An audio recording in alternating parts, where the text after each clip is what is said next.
When you think of operating model, think about the picture of the organization that you're trying to create. You can break down the silos to create new silos, but your silos are going to strengthen again in new places if you don't do some of the horizontal wiring in the organization. And I think there's a lot of value to be had with structuring, but I think structuring alone is not the silver bullet. Maybe I'm old school, but I don't think that technology will ever be a replacement for the conversations that you and I are having right now, the time that we spend together, the risks that we take on one another. I lived in San Francisco for a long time, and that's, I guess, where my quickie passion really blossomed.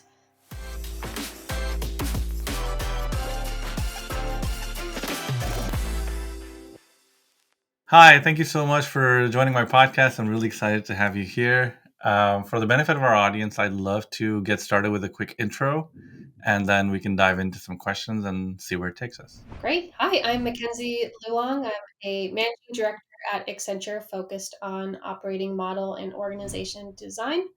Prior to Accenture, I lived in the Bay Area where I was working at IDEO, helping to lead our organization design practice there.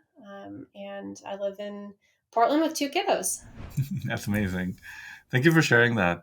When you talk about like org design operating models, for people that don't know what the difference between org design and operating model is, can you explain it very simply for somebody who has no background on what those things mean? But yes, so when you think of operating model, think about the picture of the organization that you're trying to create. So these would be inclusive of all of the intangibles about how the organization operates. Um, the vision, how it connects to strategy, the capabilities you're building, the governance. It's really the vertical and the horizontal design of an organization. Organization design is really the tools and the mindset that you bring to the work. And so when we think about organization design, we're often grounded in Jay Galbraith's STAR model. And so it's the structure, the metrics, the incentives, the people practices, the processes, and how that all ties in together to build the right capabilities for the organization. Okay, amazing. So I guess what I took away from that is that operating model is a lot more expensive than org design, or is that maybe the incorrect way of looking at it? I'm sure you'd probably get different answers from different people. I'd almost think of operating model as the what and the org design as the how. Okay, that makes more sense. So operating model is the what, and org design is the how. I guess the question for you is like, how did you get into this field? I'll try to give you the abbreviated version, but I started my career doing kind of a mix of strategy and also change management. And I did change um, management org effectiveness for a couple of different companies. And one of the things that we kept running up against is it felt like we were following a methodology that was so defined and disconnected from the way that people actually behave and the ways that we can affect human behavior in an organization. And so I was inspired by our user experience practice at one of my previous companies who I was physically sitting next to in the office. It was just like a kind of a kismet situation. And I was so inspired by the way that they were working with people and how they engaged the users through the design process versus what I was experiencing more in the change management world is, did you send the communication? Check the box. Did you facilitate the training? Check the box. And getting on the ground and just talking to people of like, oh yeah, like, I saw the communication, I didn't read it, or I was part of the training because I had to be, but I was emailing the whole time. And I just felt like there's a better way to impact human behavior. And so I took a UX class. It was a night course down in San Francisco, and learned about kind of the practice of organization design and IDEO and what they were doing in the space. Ultimately, that led me to Kate's Kessler, which was an acquisition by Accenture a couple of years ago.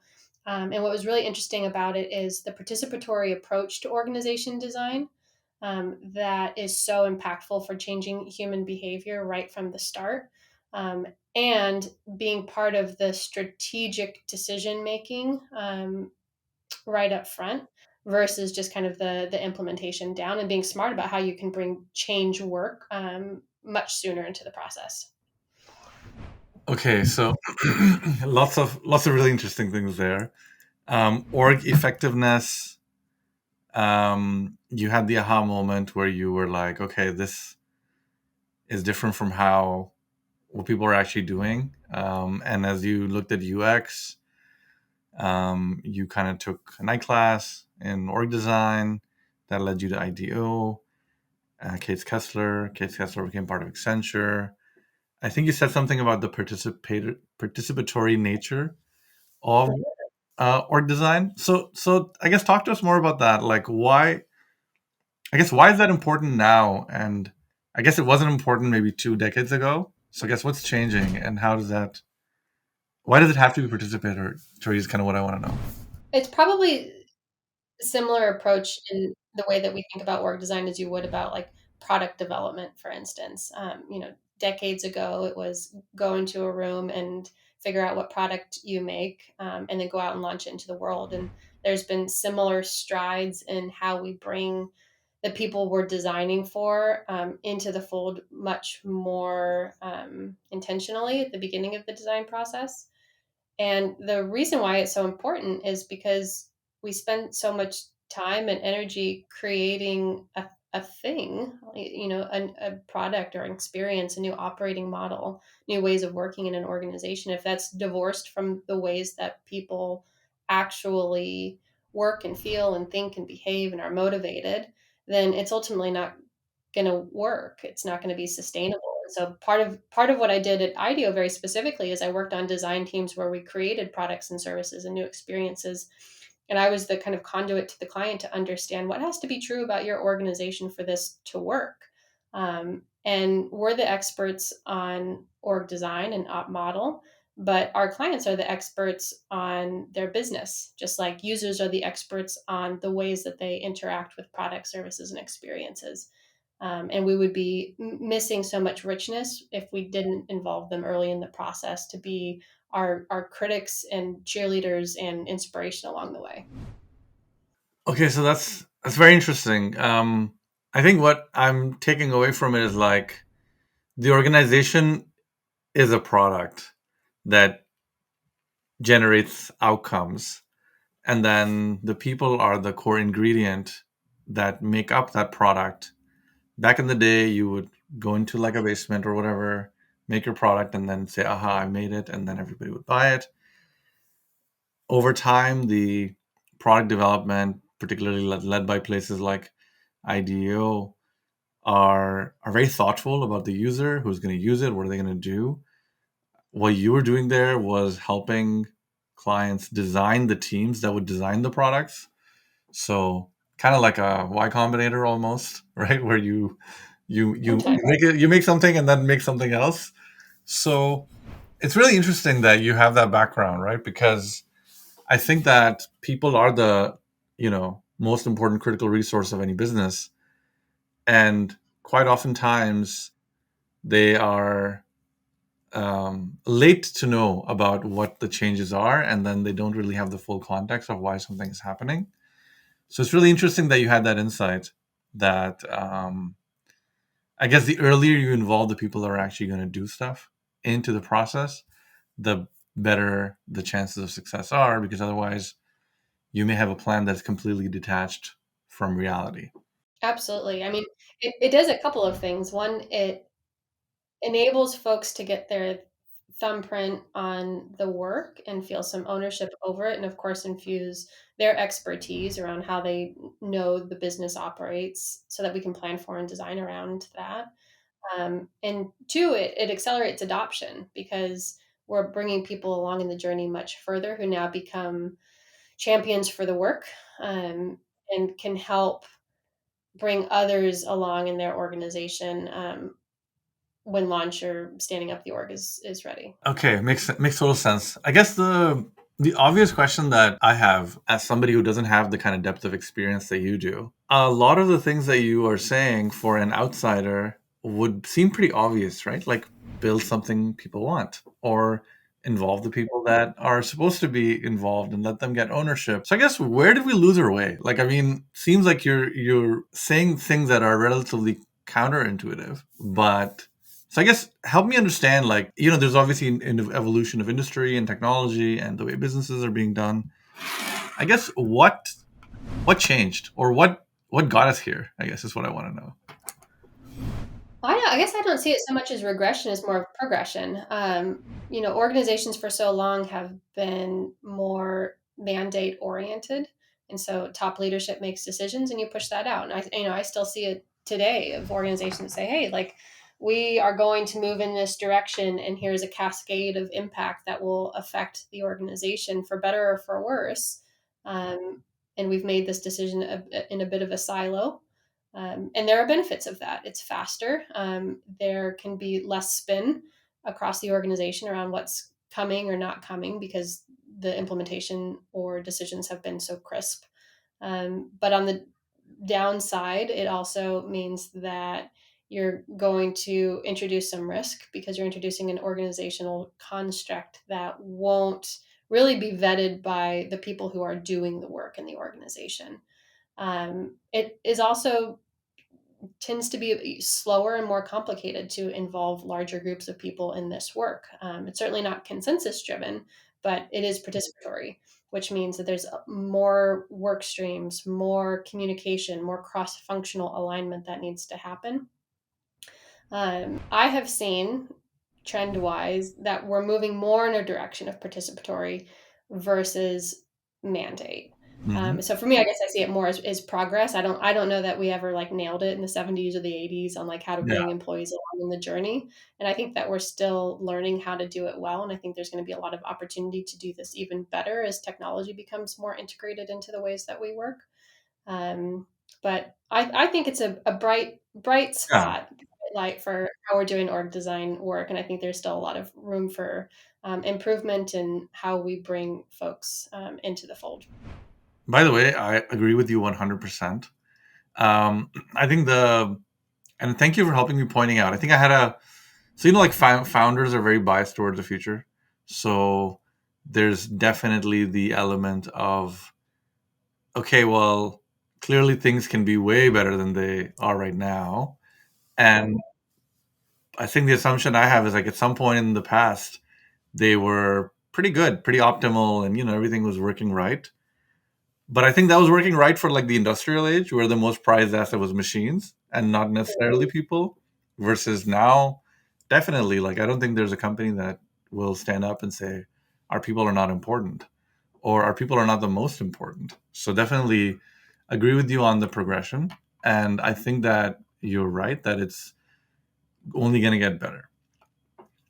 So I guess as you do this and as you have been doing this across, what are some things about this area of expertise that are, from a deep practitioner's point of view, are true, but they're not obvious to like, somebody like me who's kind of looking at it from the outside? A couple of, I mean, one is what we just talked about. Bringing people along is generally a recipe for more sustainable solutions over time. Another one that I see a lot is structure tends to be kind of a phrase that I've liked to use here is a blunt instrument for design. And I see this over and over with executive teams of if we could just change the structure of the organization, then we'll be golden. And structure does a lot of things. It creates focus for groups of people in new ways. So, for instance, if you were previously organized, imagine a large, multinational organization by geography. This gives you a lot of closeness to nuances in certain geographical areas, country, cultures, things like that. And if you change to a customer focus now, take Nike, we're focused on the yoga customer, the basketball customer, then that changes how an organization creates new innovation, how they think about running the business in new ways.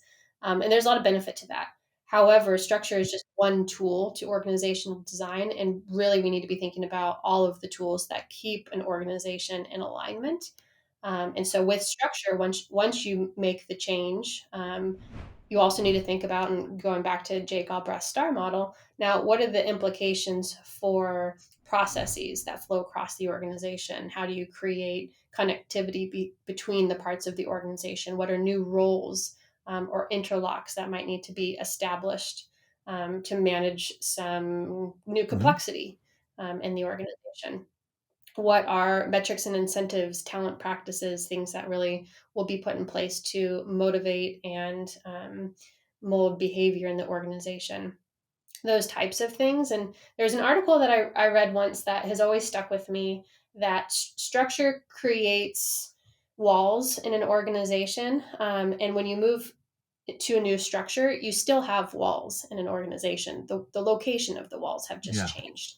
And so it's those other parts, the process, the ways of working, the talent practices, metrics and incentives, shared success, things like that, that connect the Mhm. rooms on each side of the walls, that always have to be designed in tandem with structure. Structure can't be the only tool that you use. Okay, so structure cannot be the only tool that you use. Presumably, I think the argument would be that structuring along, let's say, a particular outcome or a customer persona, like for example, yoga, you're putting the walls on the side and you're letting everybody who's around that kind of work in some giant hall. The reality is it's not going to be like that, right? Because there's still going to be cross-functional teams, there's going to be global distribution, there's going to be so much. So, um, I agree that there's an overemphasis on structure, and it almost seems to me like structure is the power law distributed variable across all the other ones. Why do executives care so much about structure? That's a great question. I don't know if I have the best answer for it. I can, you know, make some assumptions. It's it's visible, um, and you can see change immediately, right? It's a very impactful tool to use in an organization if you want to see something quickly change, but it's not sustainable. And that's, you can break down the silos to create new silos, but your silos are going to strengthen again in new places if you don't do some of the horizontal wiring in the organization. So I have to posit that I would assume that it's because it feels like, hey, like I did something and it's impactful and it's changing the way that people are operating Hmm. immediately.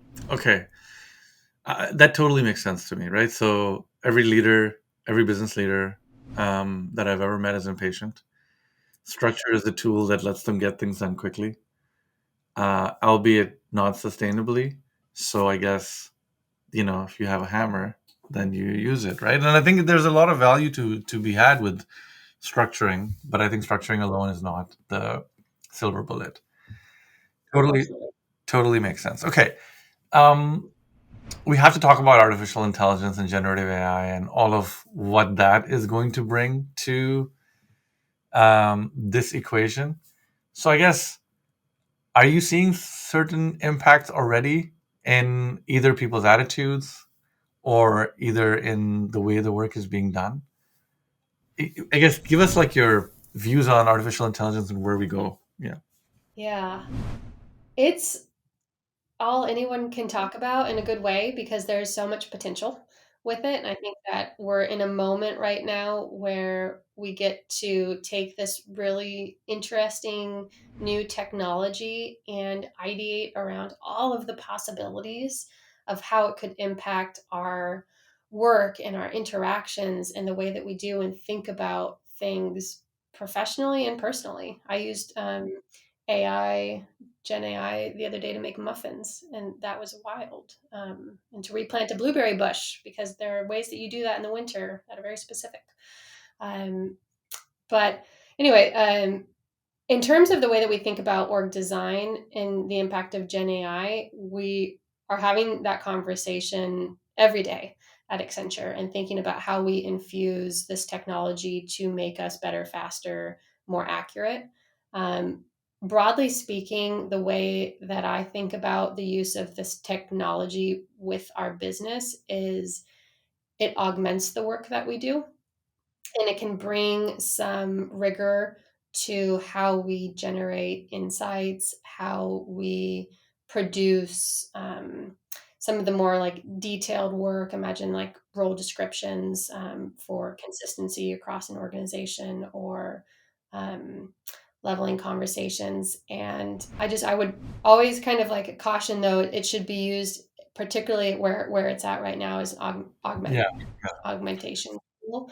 One of the I was reading an article the other day about how generative AI is um, a tool that hallucinates. It's basically like a constant Hmm. hallucinogen, and it's interesting to me, the article had referenced a similarity of if you were to ask a 4-year-old kid, like, to tell you something and then say, "Okay, and then what happened? And then what happened? And then what happened?" Like, they'll keep going, but the accuracy is not necessarily, the best. And so with anything that we do, I think it's a tool that we can use and constantly have a keen eye of like, does this make sense? Is this right? Let's check this with our best understanding about the industry, the world, our client context, and use it with a little bit of a grain of salt as an accelerator, but not a replacement for any of the work that we're doing right now.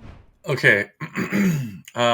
So it's augmenting. It's incredibly useful to take some of the drudgery away, but it must be used with caution because it has the tendency to hallucinate. And I think, like any new technology, it has tremendous benefits and it also has some unknowns. And then we should also try to take risks that we understand. One thing that comes to my mind as I think about the impact here is that it also kind of creates a little bit of a trust proxy, right? Because these are very sensitive conversations, these are very sensitive kind of positions. People are very opinionated about how like executives are obsessed with organizational structure and they're also incredibly opinionated about what the right one is. So I guess the question is, do you see it potentially becoming a bit of a trust battery? Any thoughts there would be really interesting. Yeah, and I think kind of what you're getting at is there a way that we can use it to minimize bias a little bit in the organization, and start to look at insights or trends agnostic of kind of these, loud voices that often, dictate design conversations. Yeah, absolutely. One of the ways that we've explored using it before is, at the start of any project, we generally do qualitative interviews to start to understand, like, what is the context in the organization? What are the problems that we're really trying to solve? Those root things, not just what you think they are, but like, let's get down into, the real issues. What are the strengths in the organization that really we need to bolster or strengthen, and maintain as we think about a new organization? And through this kind of process of qualitative interviews, which could be anywhere from, wait, we talked to 8 people to we talked to 100 people, and you can extrapolate this to consumer interviews as Mhm. well.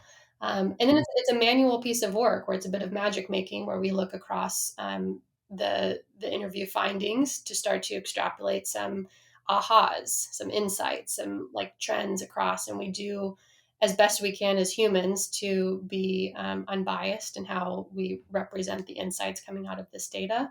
Um, and so we've been exploring the use of how can we use AI to be another Yeah. check for that content and the output. And again, like sometimes it's pretty right, and sometimes it's not. Sometimes it gets most of the way there, but there are other areas where we've seen it come out with kind of like insights that are not actually relevant for the organization or don't get at the right Hmm. meatiness in their cause.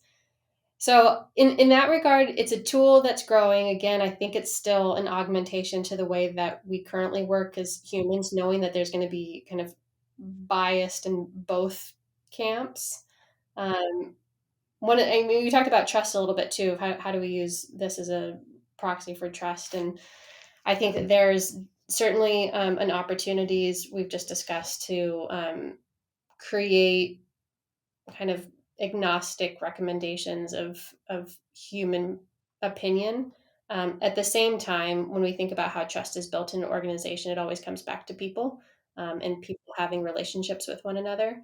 And maybe I'm old school, but I don't think that technology will ever be a replacement for like the conversations that you and I are Yeah. having right now, the time that we spend together, the risks that we take on one Hmm. another. And so, as we think about trust more broadly, I would like to believe that we can use these tools as just that, a tool to relationships and communication that have to happen no matter what. I totally agree. I'm of the same opinion. I think that a lot of these technologies have tremendous potential in that they can do a lot of the work that somebody ought to do, but we don't have time for. But like critical decision making, reasoning around what are the four bets in front of us and what are the pros and cons, and do we want to take this risk of crossing a lake that is on average 4 feet deep? We don't know what the actual depth could in some spots would be. So things like that, I think you need people, and you need people to continue to do that, because calculating things or predicting what the next word in a sequence of words is, it's very good at, right? But like using a lot of the information to be able to kind of come up with a consensus decision or to be able to drive a non-consensus decision is not something that I see AI doing, right? Maybe we'll see over time. We don't know, but I think there's a lot of that stuff. Like I wish I had this analysis and I could make a better decision. Well, maybe you can now. To say what's so interesting about this is that so much of the conversation is about what can Gen AI do? How can we use AI in our work? And I think what you just mentioned is there's some transactional work, analysis, data pulls, things like that that can help to support.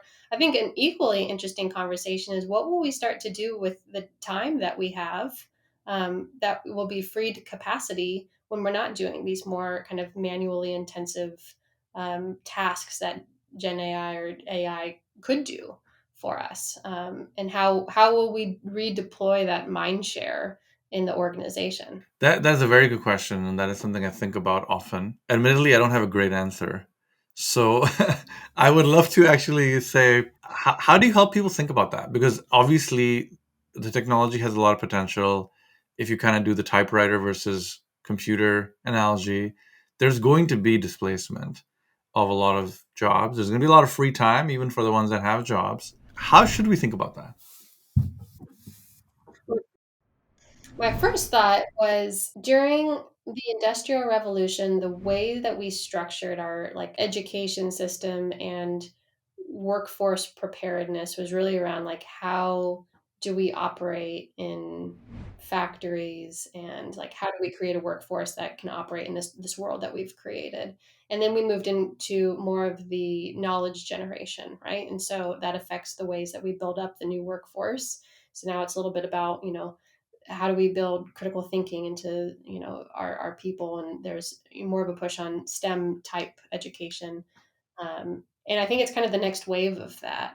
And I don't have the answer for it yet because I think we're so early in the what will the future look like now, that we'll need to start thinking about how do we prepare the next generation of workforce to be able to operate and find professional jobs in this new world. Because there will be just there's not going to be as many opportunities in the market and labor market right now for the same type of work as we have today in 10 years. And so we really have to think about what are those new skills that people will need to have. Yeah. Okay. So I 100% agree with you. I think what are the skills that people are going to need to have? We can kind of gravitate towards STEM and math and maybe programming or something like that. As I think about like strategic workforce planning, right? Like you're a business and you're trying to forecast out what kind of skills you need over the next 5 to 10 years. Knowing that we don't know, I guess how do we think about that? Like, are there things that are going to relatively remain consistent? Like critical thinking will be important, yes. And are there things that are likely going to be irrelevant? So I guess if I'm trying to think about what my operating model based on the skills that I will acquire will look like over the next 5 years, I guess how do I think about that? You're asking the right questions. I'm probably just not the right expert to tell you. We do have folks in our practice who are focused specifically on the impact of Gen AI and operating Mhm. model. I regret to inform you, I'm not one of them, but I can imagine that some of the skill sets around working across functional areas, strategic thinking, building relationships, negotiating, compromising. communicating, understanding how to operate in environments where you're rewarded for kind of shared wins or shared success. I suspect that all of those would be skills that would carry on some of the more transactional work that we're doing, of um, analysis of the work and its effectiveness, like where I mean, there's a lot of people in organizations that look at success measurements of, we've implemented this thing or in this process, or the ways that we're interacting with our customers in these ways, how effective are they? I suspect some of that work will move to more of an automated model through AI. Um, that's probably my best guess at I the guess moment. as I'm thinking about this, right, all the things that and I totally agree with you. I guess my reason for asking you the question is because I built an AI company in 2013 and I sold it in 2017. When I thought the AI hype was like picking up, but turned out the real AI hype was like this one where everybody is, I'm in the gym and I overhear people talking about AI, right? So it's very real this time around, and I think in the beginning it was very niche. I think what I learned from those two waves is that hype aside, the core way to do something is if it's based on first principles, it doesn't really change, right? So there will be tremendous change. We have no idea what skills are going to be needed in 5 years. So like overly analyzing kind of, oh, you need Python versus Rust or something like that is probably a bad idea in my opinion. But like, I have a hypothesis here. A hypothesis is like the change will become more and more frequent. So therefore, you will need people with the skill sets that you've described in the organization to be able to say, okay, here's a shift that happened. I don't know. We've got new technology now where people can put on this headset and now they're like Ready Player One style working in their, in their homes. How do we organize ourselves? How do we change everything that we can and not change other things to be able to get there? So, do you see that like there will be more people in companies that'll be org designers? I mean, like like I'm trying to use our conversation to think about products and companies as product. Every company has a bunch of designers now, and they're very critical to the organization's product success. Are we going to see something like that happen on the people side? My hypothesis is yes. And the way that we kind of think about it, the word that we use a lot at Accenture is total enterprise reinvention. It's basically in a previous kind of life here, organizations would think about operating model changes every 2 to 3 years or so, to pivot. And even that's for more kind of agile organizations. Others you see having much longer kind of time span, more kind of like your like mega waterfall, right? Like we make a change and then it's like rolled out kind of incrementally. And the way that we're starting to see the need to operate in this new frontier is the ability to change, pivot, transform quickly is something that will need to become a core capability of organizations that win in their marketplace. And how you do that is build a workforce and processes, or technology is the core of an organization, to be able to respond much faster to changing market trends, consumer insights, macroeconomic factors, because the luxury of sitting on something and making a decision and then taking years to roll it out is not going to be something that consists in the future. So even for some of these large organizations who say, hey, we've got so much, what do they say? We have to steer a ship in the ocean or whatever. It's very slow. We've got all this technical debt. Those organizations have to, just like small agile startups, figure out ways to build in change and Yeah, reactivity much faster into the core of how people operate, which you can imagine will impact the ways that we think about people absolutely, and how they show up to their jobs every day, of how we do change management, for instance. absolutely. If it's just change becomes like a standard part of the way that people operate, and change, acceptance and embracing of it will need to be a core skill set just like anything else. Okay, that is amazing. I 100% agree. And I think I have some data, anecdotal, of course, but highly qualitative data. Most of the CEOs that I'm speaking to are incredibly curious about this space. They don't have the tools really to do this kind of stuff. Like, so the reason why I asked you to explain op model versus org design in the beginning is because they think it's all the same. Right? They think it's like broad brush. So think of a company leader and you are teaching them maybe a few things: design thinking, operating model, and how do you do that in a relatively quick way. Because you can kind of help them think about that quickly, you have their attention immediately, right? Because now they're like, oh, okay. But they don't know the first two things. So, given your background, given that you have such extensive experience in it, would you mind teaching us a little bit about how to think about that? And specifically, what is design thinking? How does it apply to operating models? How do you build operating models? And how do you make them work? I know it's like a fully loaded 1 hour question, but um, How much time do we have? at the very very highest level, what does that look like? Yeah. Okay. So I'm going to try to answer all of your questions. Starting, where should we start? Design thinking. Starting, I guess. Yeah. Let's start with design thinking. Okay.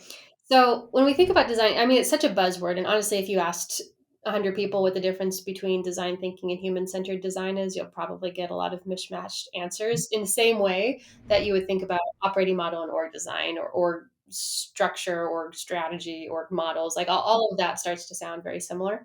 But when I think about design thinking, I think about kind of like three tenets of it. One is it starts with an end user. And so we're always looking at what is the desirability state for the people who are ultimately being impacted by the design. And particularly with op model and org design work, we encourage that at an enterprise view. And so not only like what does somebody desire for their own role, practice, group, but like what is the desire for the organization at that enterprise level. And then second, we expand our set of solutions that we would consider. And that maybe is different than how a lot of organizations or even consultancies operate, where it's like, we've done this 1,000 times, so we're going to come in with like a pre-baked solution and methodology to get you to the solution that we've already determined is the right solution for you, which is not the way that we think about op model and org design, and not the way that we think about design thinking. And so the way that we approach it in our operating model and org design group with Kate Kessler, IDEO did the same thing, is very much this like design thinking Hmm. perspective, where we will come in with some hypotheses and take a holistic approach to understand, again, like what is that right problem that you're trying to solve. And there's a lot of different ways that you can now design a business to solve these problems. There's actually a really nice kind of marriage between this idea and the STAR model of org design. I'll keep going back to that because it's really a foundational tool that we Yeah. use. It's based off of contingency theory, which is the idea that your strategy will dictate how the rest of your organization is is designed, and a strategy will look different for companies who are operating in the same market with the same users. How they win in their space will look different, and so their org design needs to look different, right? The way that they structure their teams and their groups, how they establish cross functional processes and metrics, all of that will look specific to the strategy. Um, and where was I going with this? How do you make it work? Like, so Anyways, you have how do you yeah. activate it? That's kind of the third pillar here of like how I think about design thinking is it's a test and learn. And there's a couple of different ways that we think about activation for operating model. One is kind of the traditional design it, build it. And with the build it component, it's thinking about like what are all of the right mechanisms that need to exist. So like, do you have the right leaders in place? Are they having the right conversations? Do they have the right forums to have those conversations? Are they Mhm. motivated to achieve something together, or are they inherently in Mhm. conflict? And it's those tension points in an organization that we seek to design Yeah. around, um, to really activate. an operating model, because again, it's people who are doing the work. The second part of the activation, if you think about design and then implementation, is how do we activate right from the start? And that's what we were talking about, bringing people along in the journey and how impactful that Hmm. can be to the adoption of a change. So if you're designing for people and with people at the start, in a world where you don't know the answer because it will be tailored and bespoke to an organization's strategy, that will ultimately accelerate the activation of a new operating model. I guess it totally makes sense. I guess I'm thinking about it from a product perspective. So the advice we would say is like do your customer research, talk to a lot of users, observe them, then ship something, and then keep making it better. And I guess feedback loops are super important. So I guess can you talk about feedback loops and where do they fit in all of these things?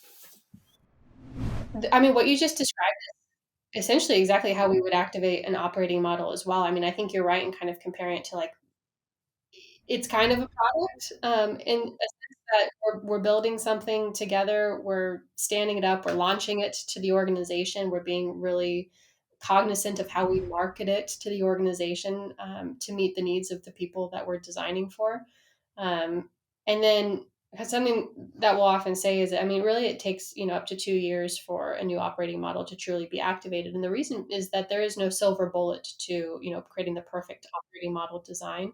There will always be new learnings or changes introduced into the org or kind of macro environment that will impact the way that an operating model needs to function. And so once we've kind of worked through the design and standing up the organization, getting people in place, the right leaders and their teams to do the work in the new model, training them up, making sure that everybody understands kind of how they fit into the bigger picture and the value that they bring. Then we move into like a moment, kind of a long moment of measuring, learning, adjusting. And there's a lot of different tools that we could use. I've seen transformation offices play that role in a more qualitative way, but there's a lot of technology opportunity to assess impact over time, and start to hyperlocate areas for new or altered design to nudge kind of that result in a really That meaningful is way. amazing. And I think that's exactly what is really top of mind for a lot of people because I think traditionally org design and operating model was kind of left to very large conglomerates with global business. And now I think it's a topic even for companies with hundreds of employees. Whereas before, I think it was Mhm, tens of thousands of employees mhm. minimum question. Okay, so I guess we've talked a lot about op models, org design, artificial intelligence. Um, I also know that you have some really real secrets about chocolate chip cookies. So I want to start the conversation there. Specifically, I want to learn from you how to get the best chocolate chip cookie. Okay, I'm so glad that you asked, Ali. Um, I'm in are you Canada, in I'm in San Toronto, Francisco? but I'm in San Francisco often. Okay. I don't know what the chocolate chip cookie scene is like in Toronto. You'll have to educate me. But I lived in San Francisco for a long time, and that's I guess where my cookie passion really blossomed. But okay, so some tips to get the best cookies. There's a couple of different ways that I'll share This I'm my going to write down, my by the way. magic. So let's go. One, okay, this is Yeah. the most important thing we'll talk about. Um, one is Hmm. extra flour Okay. will make them fluffier, as will egg yolk. And so generally I'll add in one or two extra egg yolk, separate the white out, and that will make them extra fluffy and chewy. The other thing, which I think is kind of a game changer, is I do half butter, half Yeah. Yeah. shortening, like Crisco shortening, and that just the consistency that you get out of that is like amazing. I always use dark chocolate chips, as well. And one of the things that is a bit of a hack in our household, at least, because we have 2 small kids who I try not to overfeed with Yeah. sugar because they have too much opportunity already, is I'll make the chocolate chip cookies and then I'll put them in the fridge overnight, which also Hmm. helps with the fluffy factor. And then I Hmm. roll them into balls and put them in Tupperware Hmm. in the freezer. And then when I want a cookie, I make them fresh, 1 or 2 cookies at a time in our Wow. little toaster oven.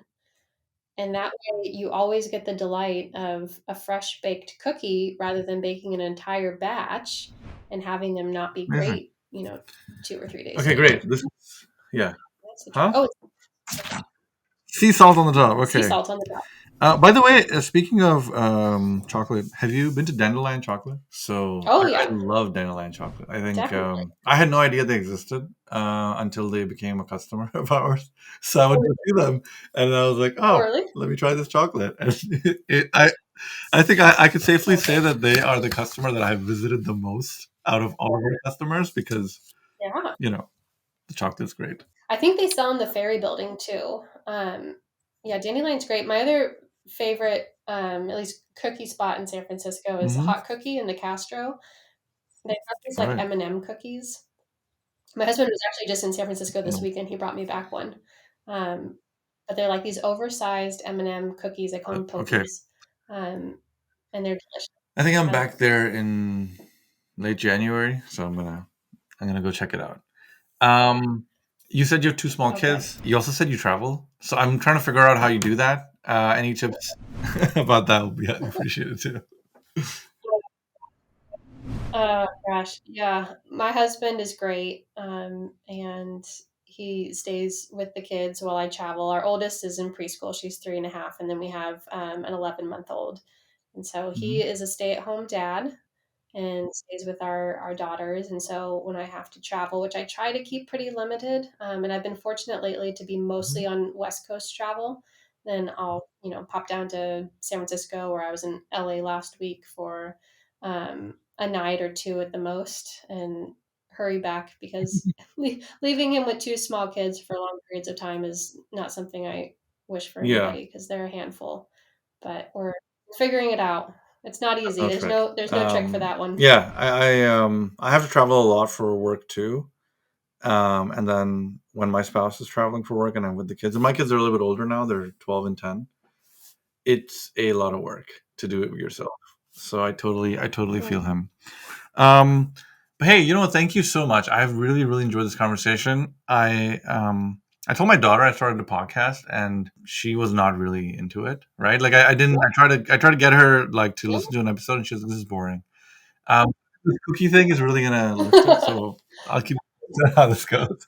But Yeah, thank you so much for taking the time. I really we can do a enjoyed whole talking to you. I think this is the kind of conversation I want to engage in, where we get people who are a bit like me, where they don't understand a lot of these things and now they're doing them.